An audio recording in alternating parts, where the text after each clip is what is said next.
दोस्तों, ये समझिए कि आप एक मकान मालिक हैं और आपको कोई मकान का छोटा सा भाग या पूरा मकान किराए पर देना है। किराएदार भी आपके पास है, तो अब आप क्या करेंगे?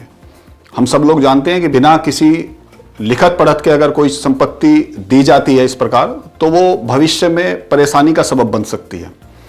उसके लिए हम तैयार करते हैं एक किरायानामा।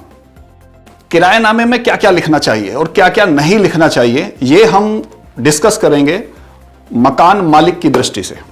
हम मकान मालिक हैं, क्योंकि दोनों के हित अपनी अपनी जगह सुरक्षित हैं, मकान मालिक के भी और किराएदार के भी।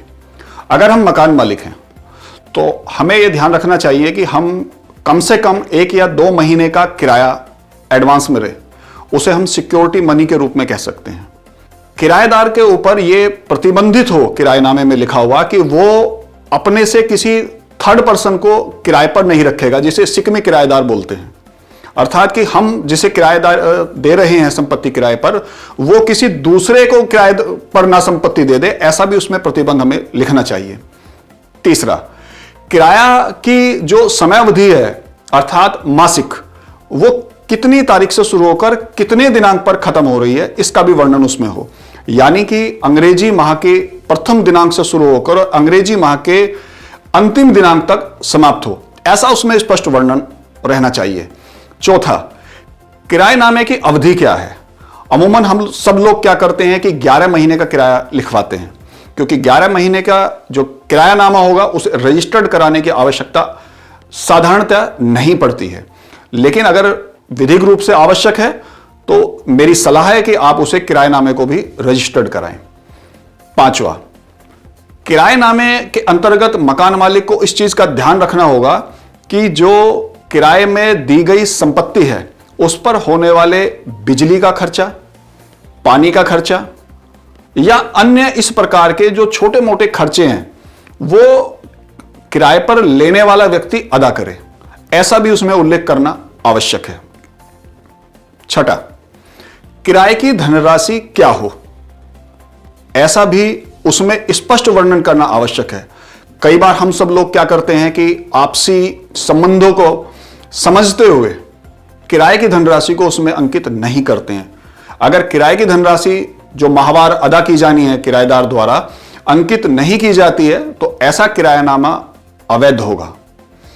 इसके अलावा संपत्ति का पूरा विवरण, यह भी हमें उसमें लिखना बहुत ज्यादा आवश्यक है, क्योंकि अगर आपने संपत्ति का सही विवरण किराएनामे में नहीं लिखा तो भविष्य में विवाद बढ़ने की पूरी संभावना है।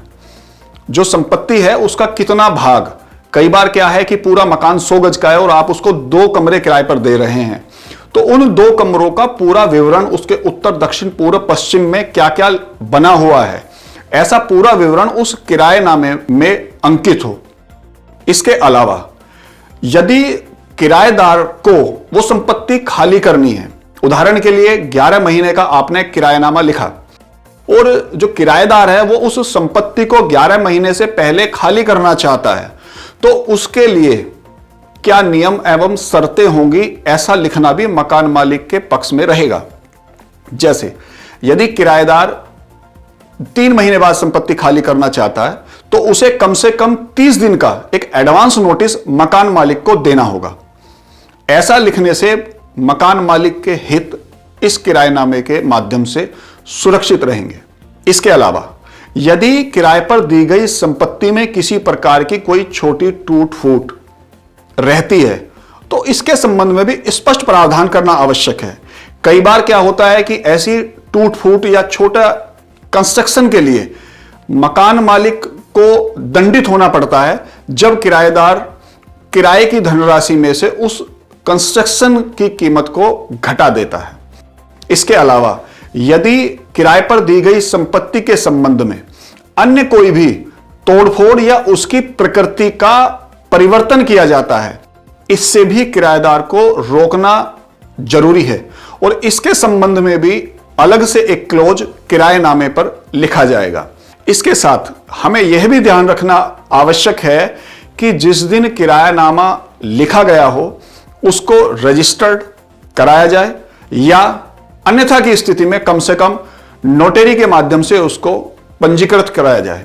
अगर उस किराएनामे को लिखते समय 2 गवाह वहां उपस्थित हैं तो उन गवाहों के हस्ताक्षर भी वहां पर हो जाएं, ऐसा भी अच्छा रहेगा।